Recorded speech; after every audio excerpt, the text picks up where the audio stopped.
So today we're going to be looking at all of the CDMs that we've got available, from Footies to Path to Glories, any of the Festival of Foot, and then also some of the Team of the Seasons. Now, there is a few icons in there as well that have just not really had their upgrade yet, or they have done and they're still pretty relevant. So jumping straight into this, I think if you're looking for coins to improve your team, head over to lootbar.gg for the most reliable and also the best coins around. Also, they have incredible 24-hour manual customer service that you physically cannot find anywhere else. But before finishing on lootbar.gg, make sure you are using JT11 to get 8% off coupon. Once you've gone through the payment, you'll be able to get your coins within the next 24 hours, absolutely guaranteed. Also, with the code, you'll be able to get 5% more coins on every transaction. Make sure you do click the link either in the description or down in the comment section below. When we're looking at icons, there's normally, especially in a CDM sort of sense, there's normally two names that come to mind.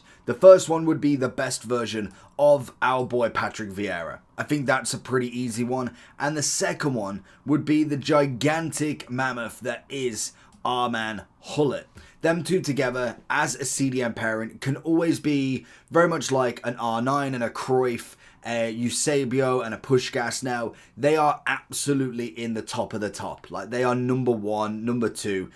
There's very few people that normally knock them off their spot. There always can be, and sometimes there's some people that come very, very close, but their attributes, now their playstyle pluses as well, is going to be a massive thing, and skill move weak foot will always have a massive advantage early on because these were both greats of the game. The only thing I can't really go too much into with these is the fact that we do have evolutions that are available. So for instance, if you two are looking at Footbin, we've got the likes of a 97 Hullet that is based from the 94. We have a 97 Vieira as well, even a 97 Matthias. So there's a lot of different sort of evolutions that are going about. Whether they are worth it is another debate, to be honest. You've got loads of them, like Hullet's 96 from the Footies Premium upgrade, the Legends Unleashed just from the base version, which I'm assuming, yeah, goes through a few others. So you got the technical 2, you've got Footies Founders, and then Legends Unleashed. So you could make a 97 out of the base version. So I can't really go too heavy into them because I'd be here forever for them. There's so many different versions. It's absolutely unbelievable. If we were taking the base version of each, I think both Hullets, the 94 and the 97, are still absolutely top of class. When it comes to the base and Centurion, last time we had them in the A+, I'd probably still put them there, to be honest. I think that's kind of like the lowest they'll go because they may be not necessarily great in comparison to some of like the 98 Kamenvinga, the 96 Matthias. Like, fair enough, yes, they're not going to be absolutely on that level, but they most definitely are still available to put in a very bog standard team. Now, I'm not saying go out and go and buy a Hullet, but he's always an option. His in-game stats kind of get outweighed by just general ability in the game. It's absolutely incredible to see. We saw the same with Ramirez and also with Yaya Toure. I think you could possibly start bringing them a bit down now, purely on the fact that I do think Hullet is the next sort of level. I'd probably go more towards Ramirez dropping. Yaya Toure is very, very similar to Hullet. Same as Patrick. They're all very tall, very kind of pacey for how tall they truly are as well. But then they also have that incredible defensive ability. I just think it's such an easy one. When we're looking at some of the lower ones, I'm thinking somebody like a Benessa. Let's see if we can move out one more. I'm thinking Benessa. I'm thinking, is it Benessir, in fact? I know I get one of them wrong. Busquets obviously would come under that now. Would then go a bit further down. Xhaka would be there. Zachariah. Capu weren't actually terrible, but I just didn't get on with him. And Sissoko is living off like FIFA 19, whatever that card was that was just unreal. I think it was... I think it was like an endgame shapeshifter or something like that he had. That was a crazy card, but right now we're not seeing that. Now the big introduction for this CDM tier list is going to be all of the Footies. What it does is it drops everybody else down as well. Like I think we had Petite, we had Rijkaard in the S at this point. I don't think they're there anymore, so we'll kind of try and juggle everything around. Maybe with the introductions of the new cards, I might prefer them over Hullet, so it could be that they could be lower. Now, obviously, Yaya Toure, the 97 version, has got to be in there. He's always going to be in that S+. He's very much like Hullet as a hero. He's kind of put himself in there. He's always got that name going.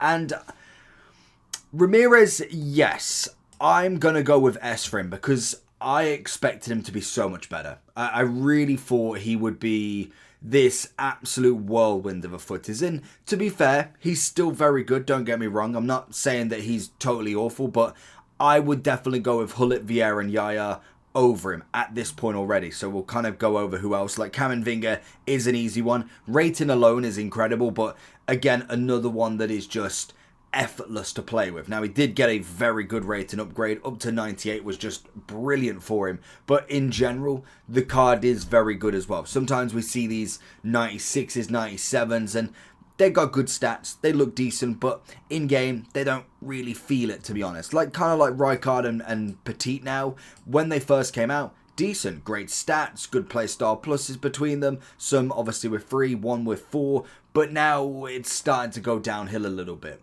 Whereas the look of the Camavinga, the stats are absolutely there, great playstyle pluses. His in-game ability is fantastic. He's agile, he's quick, he's got the defense, the physical, even a tiny bit of shooting as well. He is definitely one of the ones that I would put or consider at the very minimum in the top. Same with Matthias. I think he's like all the other icons, to be honest. He's just there, really. Let's be real. Whereas when we're looking at someone like Gerrard now, as much as, to be honest, I have not a clue. He was in the first tier list with this, so I've kind of just added the others and tried to change any ratings that have been upgraded. I don't know what I was thinking, because Gerrard really isn't that much of a CDM, to be honest. He is very much more, it's not necessarily a cam, but he's definitely more box to box than he is CDM. So I would have gone more towards an attacking midfielder. Now, in terms of why he's here, I definitely would say he's kind of coming under, just under. Maybe Matthias gets dropped down a bit more as well. I know Matthias can be considered more box to box, but defensively is absolutely sound with it. He's got himself the playstyle pluses. He's got all of the stats in the right area and it works. Same as Toni Kroos. Very nice card again. Once we got him for free, you could only pick Gerrard or Kroos. It's just unfortunate that you had to go for one or the other. I personally went for Gerrard. I thought he was the better card at that point. And at the minute, with no extra footage Gerrard, like a 98 or a 99, it's proven to be a pretty decent option. But again, you could say the same for Kroos. He's not had another version. I think the only other version you can get other than that one is going to be his 94. Yeah, his 94, because the informs are a little bit lower. We also then have a few of the others in Adams. We have Conte, we have 2 versions of him. We have Essien as well.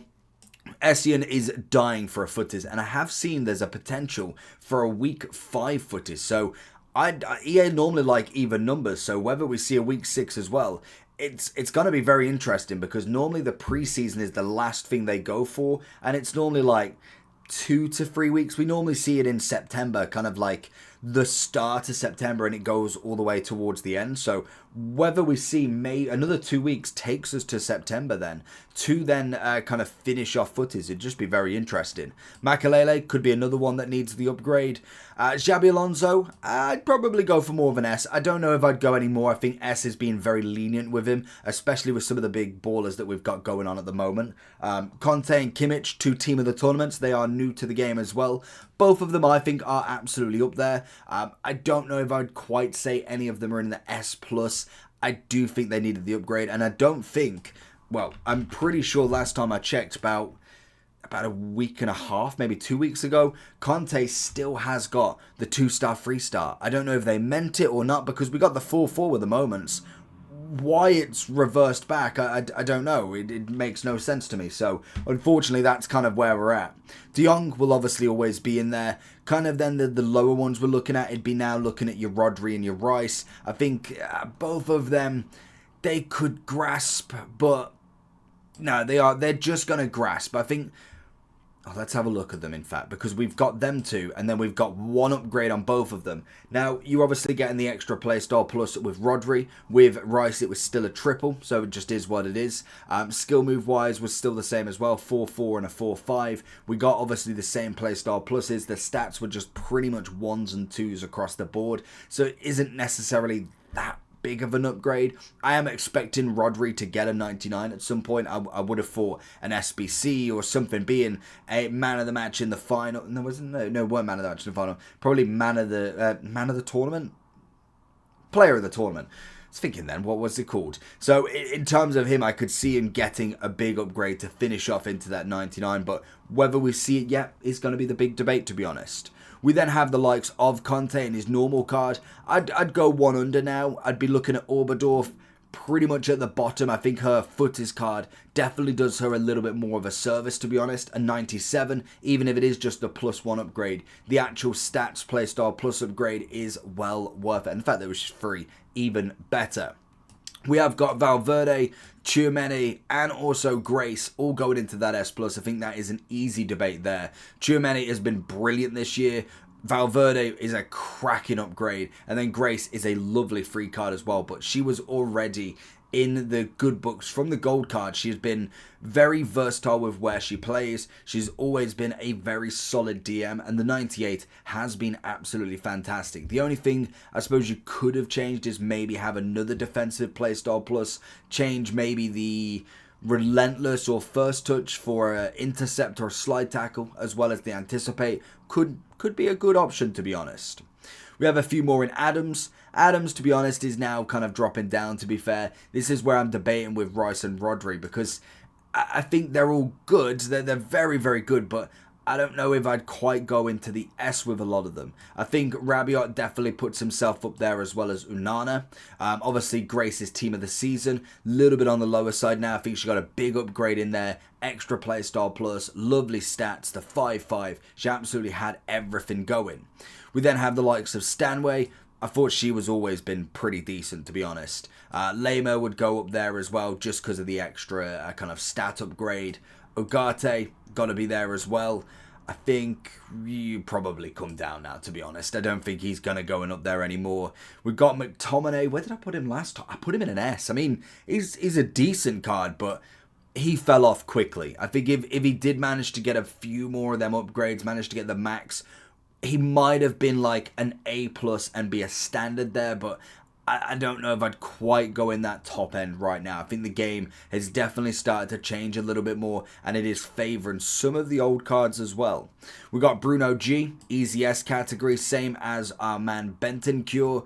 Desai, he's one of them ones that I think could have been a little bit better. And I know they've got him in CDM, so I think that is decent, but I feel like this year he is definitely aiming towards more of your centre-back than he is CDM. Whereas like someone like Mascherano, I absolutely love him as a CDM. I think he's absolutely class. The agility balance is fantastic on him. He's normally got decent passing. Shooting I'm not too fussed about, because he has a very high level of defence and physicality, to be honest, as well. So he's another one I like to go from centre-back to CDM. I think Desai, to be honest, is pushing back towards more of a centre-back, if I'm being really honest with him.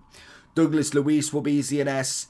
Gattuso, I've really not liked him this year. If I'm being absolutely brutal with him, I think he's good still. Like, as a free card, 100% get him done.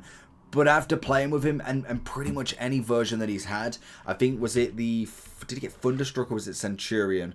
He got the Centurion and Future Star Icon. He's always felt like he's just that little bit too late to the party. He's good, and he's got a good stat upgrade for himself, but when it comes to comparing him, we've already got many 96, 78s, and 99s, to be honest. So whether we really are going to put him in there, I don't think so. I think Kondogbia would be looking the same. Fabinho would be up there as well. Pilinha, I was quite happy with. I thought he was relatively decent. Casemiro would go into the S, and I think Kessie would join the bottom trio, well, the bottom quadruple now as well. But that is going to be my list for the CDMs. I think we've got a very good basis of CDMs going on right now, and whether you use 1 and 2, that's going to be down to you, really. What formation do you actually play? But I would say these are personally my absolute favourites for the moment.